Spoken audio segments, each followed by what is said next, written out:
Halo, Assalamualaikum warahmatullahi wabarakatuh. Perkenalkan, nama saya Aulia Rahmawati dari Prodi Pendidikan Biologi STKIP PGRI Banjarmasin. Video kali ini saya akan membahas tentang spermatopita, angiospermae, dan gymnospermae. Baiklah, memasuki ke pembahasan pertama, yaitu spermatopita. Spermatopita merupakan kelompok tumbuhan yang menghasilkan biji. Oleh sebab itu, dengan tumbuhan berbiji, spermatopita merupakan kormopita karena memiliki akar, batang, dan daun sejati.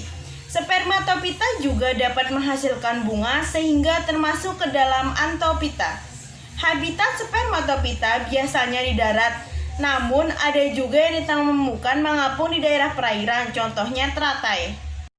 Kemudian ciri-ciri spermatopita yang pertama telah memiliki akar, batang, dan daun sejati serta berkas pengangkut sehingga termasuk ke dalam kelompok tumbuhan Tracheophyta. Yang kedua, tubuhnya makroskopis dengan ukuran yang bervariasi, dapat berupa semak, perdu, pohon, dan liana.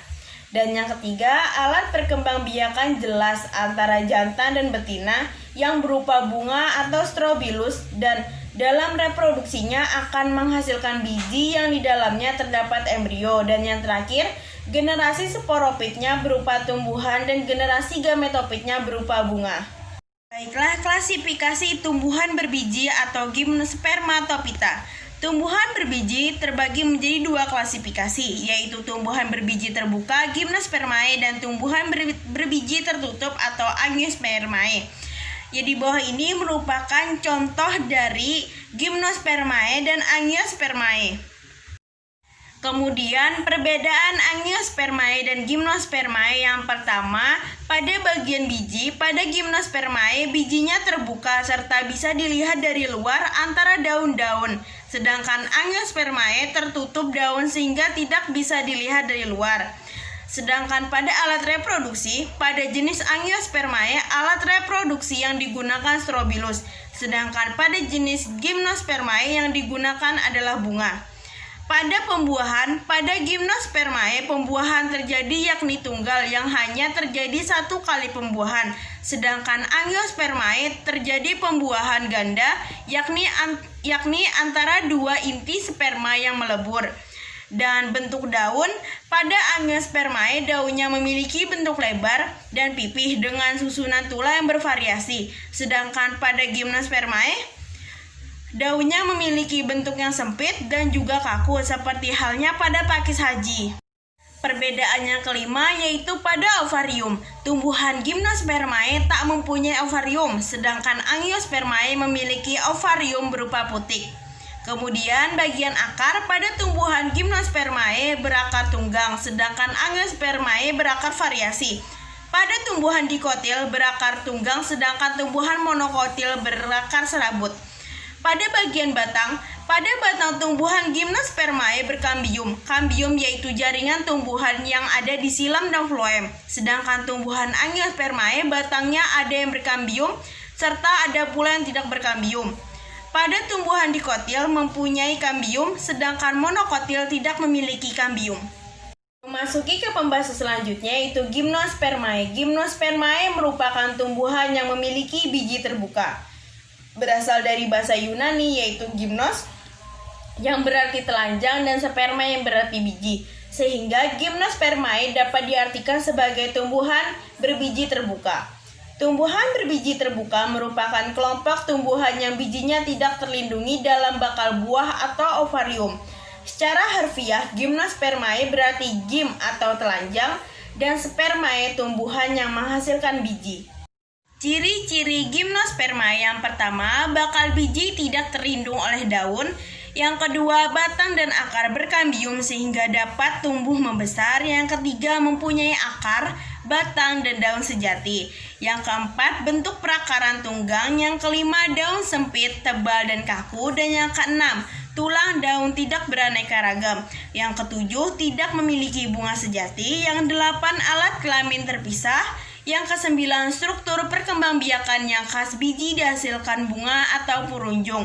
Yang kesepuluh, sperma dan sel kelamin jantan menuju ke sel telur melalui tabung serbuk sari pada tumbuhan biji ini. Yang ke-11, tumbuhan biji memiliki jaringan pembuluh yang rumit. Dan yang ke-12, Gymnospermae memiliki batang yang tegak, lurus, dan bercabang-cabang. Klasifikasi Gymnospermae. Yang pertama, Cicadidae. Cicadidae dapat tumbuh dan mudah ditemukan. Mereka dapat tumbuh dalam pohon atau semak dengan pertumbuhan yang lambat. Tumbuhan ini memiliki pembuluh dan biasa yang disebut bersisik. Contohnya, pakis haji. Klasifikasi yang kedua yaitu Conifer. Tumbuhan ini memiliki alat reproduksi terpisah antara jantan dan betina. Memiliki daun berjarum. Beberapa tumbuhan konifer ini biasa berbentuk pohon dan ada sebagian yang perdu. Contohnya yaitu Pinus.